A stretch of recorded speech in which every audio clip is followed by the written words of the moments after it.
आप किसी होटल या ढाबे में जाते हैं तो एक डिश जो लगभग हर कोई लंच डिनर में ऑर्डर कर देता है बिना सोचे, कौन सी वो डिश है जो ढाबों की शान है?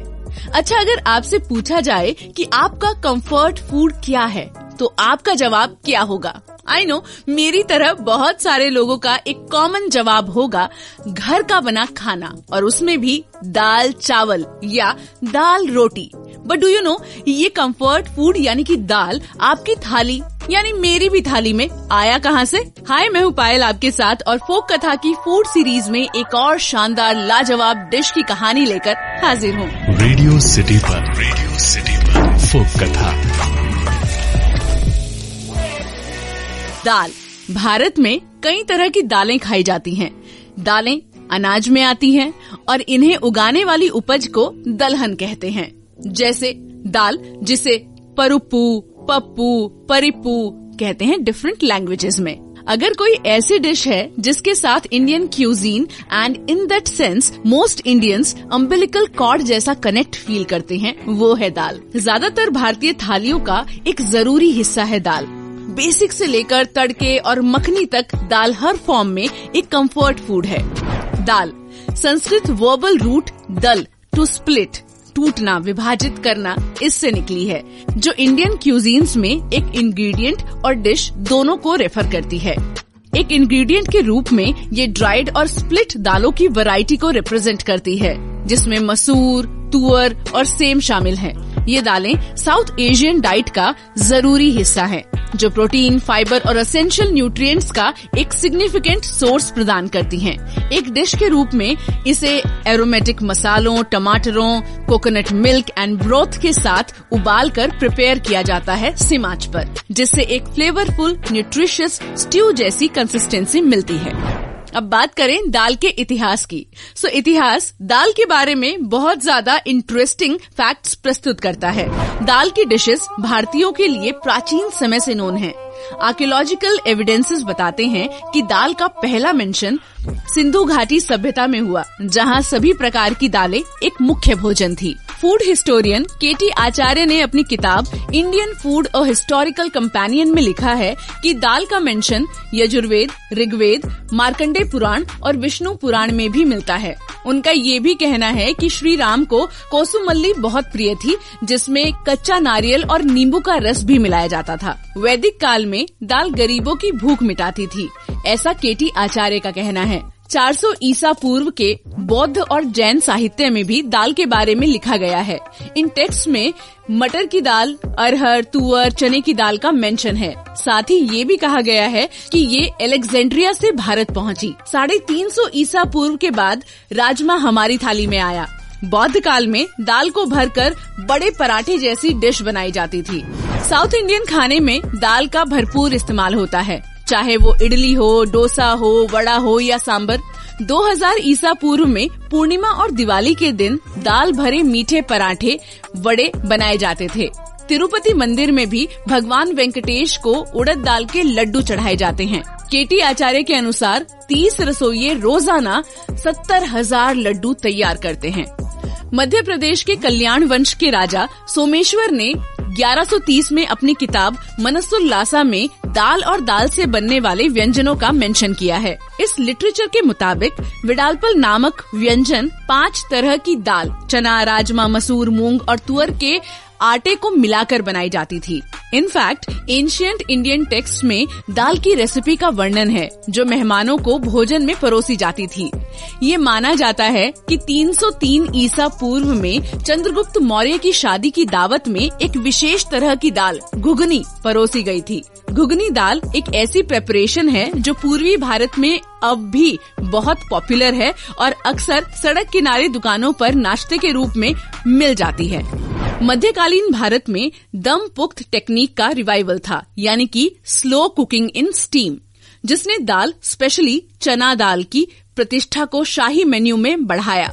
इतना कि आने वाले सालों में सम्राट को चना दाल के अलावा कोई और दाल परोसने को रॉयल शेफ्स द्वारा सुसाइडल मूव माना जाता था। अब बात करें पंचमेल दाल की, तो पंचमेल दाल के आने से ये स्थिति थोड़ी सी चेंज हुई। ऐसा माना जाता है कि पंचमेल दाल सबसे पहले मेवाड़ के शाही घराने में लोकप्रिय हुई।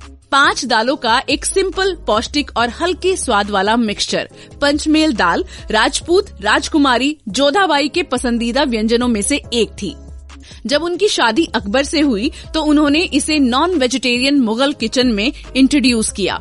दाल मुगल शाही में इतनी ज्यादा पॉपुलर हुई कि जब शाहजहां ने गद्दी संभाली तो दरबार के पास एक खुद की शाही पंचमेल दाल की रेसिपी थी। ये दाल औरंगजेब के खाने की टेबल पर भी खास जगह रखती थी, जो कि स्ट्रिक्ट वेजिटेरियन थे।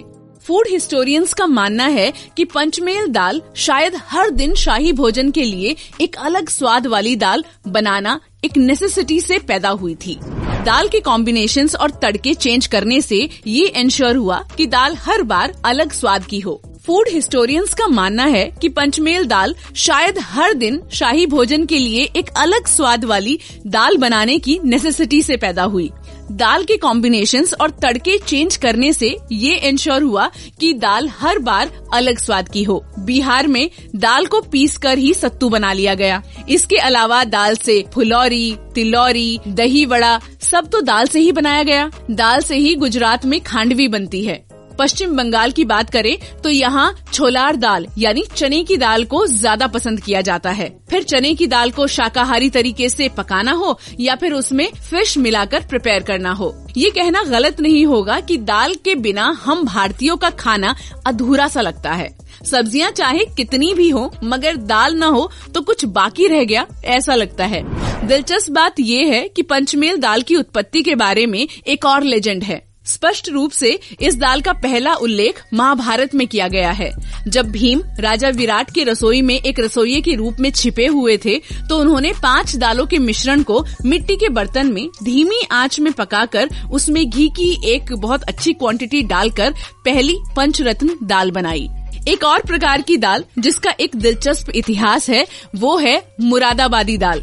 मूंग दाल से बनी ये पाक कला की रत्न पहली बार तब प्रसिद्ध हुई जब प्रिंस मुराद बख्श शाहजहां के तीसरे बेटे ने 1625 में मुरादाबाद शहर की स्थापना करी। अपने महान दादा अकबर की तरह मुराद को राजस्थानी तूर दाल बहुत पसंद थी और उन्होंने अपने रसोइयों से कहा कि वे कुछ ऐसा बनाएं जो हल्का और उनके पसंदीदा दाल की तरह आनंददायक हो। इन्हीं प्रयासों के दौरान एक रसोइये ने गलती से ये खोजा कि मूंग दाल को धीमी आंच पर पकाने से एक ऐसा व्यंजन बनता है जो थोड़ा मीठा, मखमली और तुअर दाल की तरह स्वादिष्ट होता है। उन्होंने इसे सूखे सुपारी के पत्ते के कटोरे में अमचूर, प्याज और हरी चटनी के साथ सजाकर परोसा। कहा जाता है कि राजकुमार को ये इतना पसंद आया कि वो दिन में 3 बार इसे नाश्ते के रूप में खाते थे और इस तरह मुरादाबादी दाल का जन्म हुआ। संयोग से जो बदला नहीं है वो ये है कि आज भी ये व्यंजन मुख्य पाठ्यक्रम का हिस्सा होने के बजाय यानी कि मुरादाबादी दाल नाश्ते के रूप में ज्यादा परोसी जाती है और इसे अलग अलग सजावट के साथ परोसा जाता है। ठीक उसी तरह जैसे रसोइये ने मुराद को ये व्यंजन पेश किया था। भारत में विभिन्न प्रकार की दालों के विकास की गाथा प्रसिद्ध दाल मखनी के निर्माण की कहानी के बिना तो अधूरी रह जाएगी। भाई साहब, हर जगह सर्वव्यापी उड़द दाल से बनी ये रेस्टोरेंट की पसंदीदा दाल कुंदन लाल गुजराल द्वारा आविष्कृत की गई थी, जो मोती महल चेन के संस्थापक हैं, जो मक्खन, चिकन और तंदूरी चिकन के भी आविष्कारक हैं। कुंदन लाल एक शाही दाल बनाना चाहते थे जो उनके रेस्टोरेंट में परोसे जाने वाले रिच मांसाहारी भोजन के साथ अच्छी लगे। उन्होंने पहले ही बटर चिकन के लिए टमाटर और क्रीम बेस्ड ग्रेवी को बना लिया था और उड़द दाल, चना दाल और राजमा के साथ इस नुस्खे को यूज करने का उन्होंने डिसाइड किया। ये कॉम्बिनेशन एक मास्टर स्ट्रोक साबित हुआ और प्रसिद्ध दाल मखनी का जन्म हुआ। कितनी सारी दालों की कितनी सारी कहानियाँ। वैसे ये जो दाल है ये बड़ी वर्सेटाइल है, कई सारी तरह की वैरायटी में अवेलेबल है, लाइक तड़के वाली दाल, सांबर दाल, दाल मखनी। महाराष्ट्र में आमटी फेमस है, साउथ इंडिया में सांबर, पंजाब में दाल मखनी, राजस्थान एंड हैदराबाद में ठीकरी की दाल, गुजरात की गुजराती दाल, लखनवी दाल, पंचमेल और पंचरत्न दाल जो कि हर जगह ही फेमस है, मुरादाबादी दाल, उड़ीसा की दालमा, आंध्र प्रदेश की टोमेटो पप्पू, हैदराबाद एंड लखनऊ दाल गोश्त, जिसे मुगलई दाल के नाम से भी जाना जाता है। दाल से नंबर ऑफ रेसिपीज बनती हैं। फूड सीरीज में दाल से बनी कई सारी रेसिपीज मैं पहले ही शेयर कर चुकी हूँ और आज हम बनाने वाले हैं मुरादाबाद की मशहूर स्पाइसी मूंग दाल की चाट। गर्म गर्म दाल के साथ चटपटी पापड़ी का स्वाद खाने में बहुत ही अच्छा लगता है। मुरादाबाद की ट्रेडिशनल और फेमस स्ट्रीट फूड मुरादाबादी मूंग दाल, ये बहुत ही हेल्दी होती है। तो इसे बनाने के लिए आपको चाहिए मूंग दाल 1 कप यानी कि 200 ग्राम, नमक 1 छोटी चम्मच, हींग आधा चुटकी से भी कम, मक्खन 2 बड़े चम्मच, हरे धनिये की चटनी 3-4 बड़े चम्मच, पापड़ी 4, अदरक आधा इंच, नींबू 1, सूखी लाल मिर्च 4, जीरा पाउडर 1-2 छोटी चम्मच, गरम मसाला 1-2 छोटी चम्मच, काला नमक 1-2 छोटी चम्मच और चाट मसाला 1-2 छोटी चम्मच। अब बनाते कैसे हैं? मुरादाबादी दाल बनाने के लिए 1 कप धुली हुई मूंग की दाल लेकर उसे 1 घंटे पानी में डालकर रख दीजिए। 1 घंटे बाद दाल को पानी से निकालकर कुकर में डालिए। अब इस कुकर में 3 कप पानी, 1 छोटी चम्मच नमक और आधा चुटकी से भी कम हींग डालकर मिक्स कर दीजिए। कुकर का ढक्कन बंद करके सीटी आने तक इसको पका लीजिए। 1 सीटी आ जाने पे आंच को धीमा करके 5 मिनट तक और पकने दीजिए। 5 मिनट बाद आंच को बंद करके कुकर का जब प्रेशर खत्म हो जाए तब उसके बाद कुकर को ओपन कर लीजिए। दाल में आधा कप पानी डालकर 1-2 मिनट तक उबाल आने दीजिए। दाल में उबाल आ जाने पर इसे एक बर्तन में निकाल दीजिए। दाल की चाट बनाने के लिए छोटी सी प्याली या बोल लीजिए। अब इस प्याली में एक छोटी सी मक्खन के क्यूब डालकर इसके ऊपर से उबली हुई दाल डाल दीजिए। अब इस दाल के ऊपर स्वादानुसार काला नमक, चाट मसाला, भुना हुआ जीरा पाउडर, गरम मसाला, बारीक कटे हुए अदरक के टुकड़े, धनिये की चटनी और थोड़ा सा धनिया कुतरा हुआ भी, सूखी हुई लाल मिर्च, हरा धनिया, पापड़ी तोड़कर डाल दीजिए। अब इसमें एक नींबू रख दीजिए और ऊपर से छोटी सी बटर की क्यूब डाल दीजिए। मुरादाबादी दाल की चाट बनकर तैयार है।